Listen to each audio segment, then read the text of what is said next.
जो काही न्याय देणार आहे तोही चोर असतो. मग न्याय कोणाला मिळणार आहे आणि काय कसं होणार आहे? त्याच्यामुळे आतापर्यंत याची चौकशी झालेली नाही, याच्या पुढे होणार नाही. आणि हा असाच भ्रष्टाचाराचा गाडा पुढे चालू राहणार आहे. याला कारण मतदार आहेत.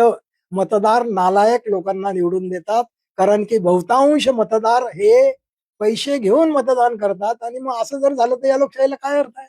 आणि म्हणून हे लोकशाहीचं नाटक सुरू आहे, याला काही अर्थ नाही. आणि पुढे इथे नेपाळ सारखं घडल्याशिवाय राहणार नाही. शरद पवारांनी जो मुख्य आरोप जो केला होता, त्यामध्ये ते असंही म्हणतात की पार्टी फंड मध्ये जे पैसे दिले होते त्यातला म्हणजे जो समोरचा 10% जो वाटा आहे तो अधिकाऱ्यांमध्ये पण होता. तेव्हा तुम्ही देखील त्या खात्याशी निगडीत होते. तुम्ही सगळं ते पाहिलं असेल. त्यांच्या आरोपांचं खंडन कराल का? मी काय म्हणतो, आरोपाचं खंडन काय, अधिकारी पैसे घेतातच, काय त्याच्यामध्ये विशेष? आमच्या इथे टक्केवारी ठरलेली आहे की कोणी किती टक्के घ्यायचे, सेक्रेटरीने किती घ्यायचे, चीफ इंजिनियरने किती घ्यायचे, एसकीने किती घ्यायचे, एक्झिक्युटिव्ह इंजिनियरने किती घ्यायचे, डेप्युटी इंजिनियरने किती घ्यायचे, या टक्केवाऱ्या ठरलेल्या आहेत. मंत्र्याला किती द्यायचे हे टक्केवारी. मी तुम्हाला सांगतो, मी सर्व्हिसला लागलो तेव्हा टेंडर मध्ये पैसे घेण्याची पद्धत नव्हती मंत्र्याने. 80 साली मंत्री कधीही टेंडरमध्ये पैसे घेत नसत. पण ती पद्धत नंतर 1% सुरू झाली, मग 2%, मग 4%, मग 5%, आणि शेवटी राष्ट्रवादीच्या काळामध्ये 15% टेंडरच्या रकमेच्या घेतलं गेलेलं मला माहिती. आता तुम्हाला ते नगरपालिका महानगरपालिका माहिती आहे, 40% रक्कम वाटावी लागते. हे उघड सत्य आहे का, खोटं आहे का? हे सगळ्या जगाला माहिती आहे. तसंच या डिपार्टमेंटमध्ये सुद्धा आहे. आणि मी तुम्हाला सांगतो, जर हे जे काही मोठे मोठे महामार्ग झालेले आहेत ना, यांच्या जर माझ्या सारख्याला चौकशी करायला सांगितलं ना, तर यांचे सगळे क्वालिटी कंट्रोल तपासून, यांचे सगळे एस्टिमेट तपासून, सिंचन घोटाळ्याच्या पेक्षा 10 पट घोटाळा महामार्गांमध्ये झालेला हे सिद्ध होऊ शकतं. परंतु हे कोणी करणार नाही, कारण की सर्व सरकार भ्रष्टाचारी आहे. फडणवीस भ्रष्टाचारी आहेत आणि ते केंद्र सरकार भ्रष्टाचाराला पाठिंबा दे. हे नुसते न मैं पैसे खाऊंगा न खाने दूंगा, या सगळ्या खोट्या घोषणा होत्या. मी चौकीदार हूं, कशाचा चौकीदार? त्या अदानीला केवढा केला? हा, आहे ती फॅक्ट आहे की जो माणूस कुठेच नव्हता तो जगात पहिल्या 2-3 मध्ये येऊन जातो. ही कोणाची कृपा आहे? म्हणजे हे सगळं असं भाजपचं सरकार आहे. त्यामुळे आता एक दुसरी पार्टी चांगली नव्हती म्हणून भाजपला निवडून द्यावं लागलं ना. काँग्रेसवाल्यांनी सुद्धा भ्रष्टाचार केला म्हणून भाजप निवडून दिलं. काँग्रेसवाले जर पूर्वीच्या काँग्रेसवाल्यांसारखे असते, 65-70च्या आसपास जे काही काँग्रेसचे पुढारी होते ते चांगले होते. आता मी नोकरीला लागलो तेव्हा मी 80 साली काँग्रेसचे पुढारी पाहिलेले आहेत. मधुकरराव चौधरी सारखा माणूस मी जळगावमध्ये पाहिलेला आहे. अरुणभाई गुजराती सारखा माणूस मी पाहिलेला आहे. खूप चांगले चांगले लोक मी पाहिलेले आहेत की जे लोक अशी भ्रष्टाचार करत नव्हते. परंतु त्यानंतर सगळी परिस्थिती बदलली आणि भ्रष्टाचारी लोकांना महत्व आलं. भ्रष्टाचारी लोकांनाच तिकीट दिलं जातं, भ्रष्टाचारी लोकांनाच मंत्री बनवलं जातं. आणि ही सगळी चूक आपली आहे, तुमची आमची आहे. मीडिया तरी कुठे चांगलं काम करत आहे? मीडिया सुद्धा तसंच करत आहे. न्याय व्यवस्था सुद्धा आता हे इतके आमदार फोडून एकनाथ शिंदेना घेऊन सरकार स्थापन केलं. न्यायालयाने ऍक्शन घ्यायला नको होती का? चंद्रचूडांनी ते 9 मुद्दे मांडले की जे बेकायदेशीर आहे, ज्याच्यानुसार नार्वेकरांनी हे सरकार बडतर्फ केलं पाहिजे. पण केलं का नार्वेकरांनी बडतर्फ? हे काम चंद्रचूडांनी करायला पाहिजे होतं. पण नाही, मी त्याच्यात हस्तक्षेप करणार नाही असं करून त्यांनी काय केलं? भ्रष्टाचाराला वाव दिला, दुसरं काय केलं? आणि त्यानंतर आपण जे बघतोय सगळं, ज्या पद्धतीने कोर्टाचे निर्णय येत आहेत, याच्यामध्ये सगळं सरकारचा हस्तक्षेप दिसतोय. आणि म्हणून 4ही स्तंभ बहुतांशी, अगदी 90% बरोबर काम करत नाहीये. आणि म्हणून आज देश अधोगतीला गेलेला आहे. आणि असंच चालू राहिलं तर मग आजचा जो तरुण आहे त्याला रोजगार नाहीये, त्याला 2 वेळचं खायची मारामार पडलेली आहे. आज 20-20, 15-15 हजाराच्या नोकरीवर ग्रॅज्युएट, पोस्ट ग्रॅज्युएट लोक काम करतायत. शिपायाच्या नोकरीसाठी पीएचडी झालेले लोक अर्ज करतायत. लोकांना खायला पैसे नाही आहेत, हाल चालू आहेत. आणि अशा पद्धतीमध्ये हे लोक असं हजारो कोटी रुपयांचे भ्रष्टाचार करताय. तर हा तरुण एक दिवस चिडणार नाही का? आणि हा तरुण मग एक दिवस भारताचा नेपाळ करणार नाही का? आणि असं जर त्या तरुणाने केलं तर त्या तरुणाचा काय दोष आहे? आणि म्हणून या पुढाऱ्यांनी पहिल्यांदा सुधारण्याची गरज आहे. हे निर्लज्ज झालेले आहेत आणि या निर्लज्ज लोकांना, बहुतांशी सगळे आहेत असं मी म्हणत नाही, त्याच्यातले 5% चांगले आहेत, पण 95% बेकारच आहेत. आणि मतदारही 95% बेकार आहेत. आणि म्हणून बेकार पुढारी सत्तेवर येतात, बेकार पक्ष सत्तेवर येतात. आणि चांगल्या माणसाला त्रास दिला जातो. कुत्रे हाल केले जे चांगले माणसं आहेत ते. आणि ही सगळी अशी पद्धत भारतात चालू आहे. त्यामुळे कीव करावी अशी व्यवस्था इथे निर्माण झालेली आहे आणि ही सगळी एक दिवस रसातळाला जाणार. आणि ही व्यवस्था उद्या जर तरुणाने उद्ध्वस्त केली तर तरुणांना दोष देऊ नका.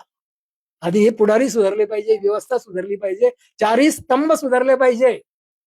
मीडियाची जबाबदारी अजिबात पार पाडत नाहीये, ही फॅक्ट आहे. न्याय व्यवस्थेने अतिशय कडक धोरण अवलंबलं पाहिजे. आणि मग बाकीचे स्तंभ आहेत त्यांनी त्यांची त्यांची जबाबदारी केली पाहिजे. पण आज पुढारीच बिघडलेले आहेत, तर मग सगळी व्यवस्था बिघडणारच आहे. यथा राजा तथा प्रजा, हा सगळा नियम आहे. आणि म्हणून आता हतबल होण्याची स्थिती निर्माण झालेली आहे, निराशाजनक परिस्थिती निर्माण झालेली आहे. आणि पुढे एक 5 वर्षामध्ये तरुण ही सगळी परिस्थिती हातामध्ये घेऊन तरुण बंड केल्याशिवाय राहणार नाही. दुसरा उपाय नाही. ही भ्रष्टाचारी व्यवस्था उखडून टाकावी लागेल आणि हे काम तरुणांना करावं लागेल. खरं म्हणजे IAS IPS लोकांनी ही सगळी जबाबदारी घेतली पाहिजे. IAS IPS लोकांची ही जबाबदारी आहे. पण IAS IPS बहुतांश चांगले IAS IPS आहेत ना, तर तुकाराम मुंडे सारखे मी अनेक चांगले ऑफिसर्स पाहिलेले आहेत.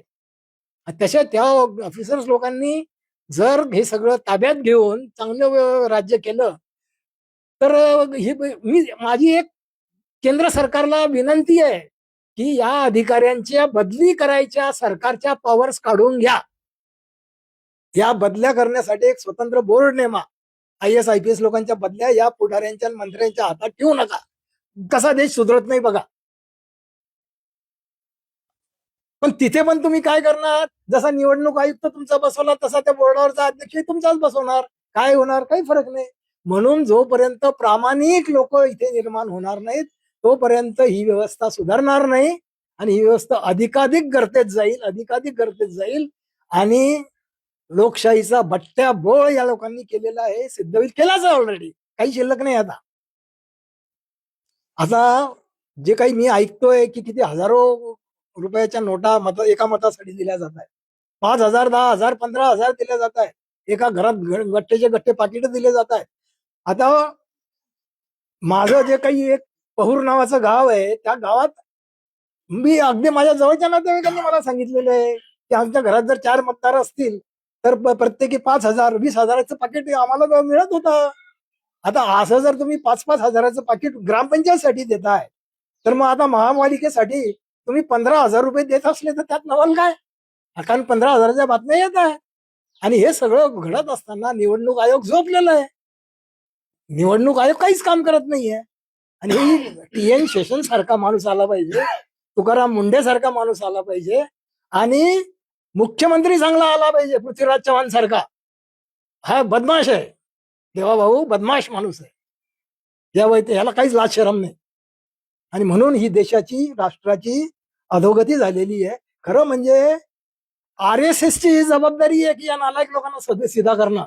म्हणजे RSS सुद्धा लक्ष घालत नाहीये. जी RSS आहे ती नैतिकतेसाठी प्रसिद्ध आहे. खरं म्हणजे त्यांचे स्वयंसेवक हे खूप चांगले आहेत. तशा स्वयंसेवकांना तुम्ही त्यांच्या ताब्यात देणार आहे. जे भाई वैद्य सारखे जर मंत्री झाले तर कशाला भ्रष्टाचार होईल. असे भाई वैद्य सारखे मंत्री जर भाजपने दिले असते ना तर हा देश एका क्षणामध्ये सुतळी सारखा सरळ होईल, माहितीये का. पण हे काम RSS ने केलेलं नाही. हे काम मोहन भागवतांनीही केलेलं नाही.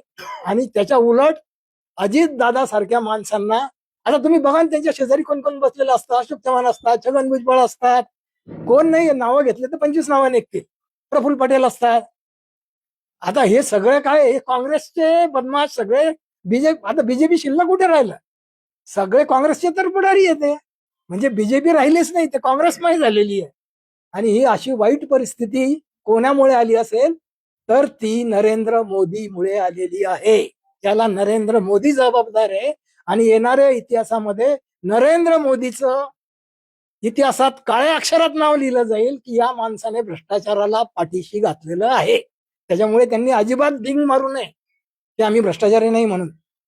आणि हे सगळं रसातळाला एक दिवस जाईल, यात काही शंका नाही. यांच्याविषयी जितकं बोलावं तेवढं कमी आहे. आणि यांना काहीच लाज लज्जा नाही. आज चांगले लोक 65% आहेत, 95% बाद लोक आहेत. त्याच्यामुळे या बाद लोकांविषयी बोलण्यात काय अर्थ? यांना काहीच फरक, दगड आहे ते सगळे. यांना कितीही तुम्ही हे केलं ते सुधारणार नाही. थँक्यू.